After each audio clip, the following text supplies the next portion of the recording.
بسم اللہ الرحمن الرحیم۔ السلام علیکم ورحمۃ اللہ وبرکاتہ۔ میں ہوں سید عاشق حسین اور آپ دیکھ رہے ہیں اسلامک نالج۔ آج کی اس ویڈیو میں بات کریں گے خواب میں خچر دیکھنا کیسا۔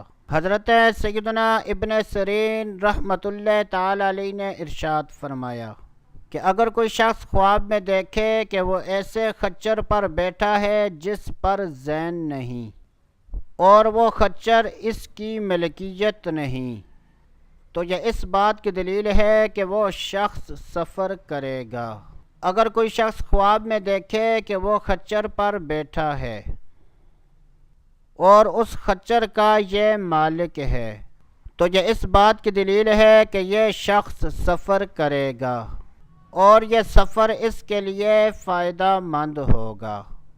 حضرت سیدنا ابراہیم کرمانی رحمۃ اللہ تعالی علیہ نے ارشاد فرمایا، اگر کوئی شخص خواب میں دیکھے کہ وہ مادہ خچر پر بیٹھا ہے تو یہ اس بات کی دلیل ہے کہ وہ شخص ایسی عورت سے شادی کرے گا جو صاحب عزت ہوگی، اور اگر دیکھے کہ وہ سفید خچر پر بیٹھا ہے تو یہ اس بات کی دلیل ہے کہ وہ شخص خوبصورت عورت سے شادی کرے گا۔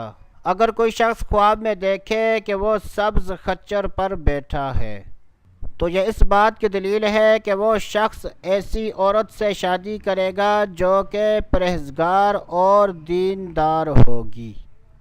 حضرت سیدنا جابر مغربی رحمۃ اللہ تعالی علیہ نے ارشاد فرمایا کہ اگر کوئی شخص خواب میں مادہ خچر دیکھتا ہے تو یہ اس بات کی دلیل ہے کہ وہ شخص سفر کرے گا، اور اگر کوئی شخص خواب میں دیکھے کہ وہ خچر پر بیٹھا ہے تو یہ اس بات کی دلیل ہے کہ اس شخص کی عمر دراز ہوگی اور ایسے شخص کی مراد پوری ہوگی۔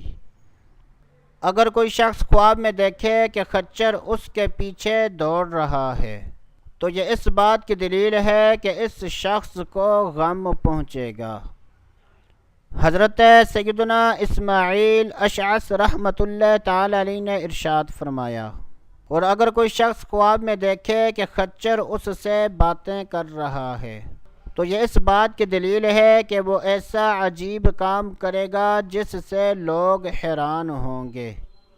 اگر کوئی شخص خواب میں دیکھے کہ اس نے خچر کو مار دیا ہے تو یہ اس بات کی دلیل ہے کہ ایسا شخص مال پائے گا۔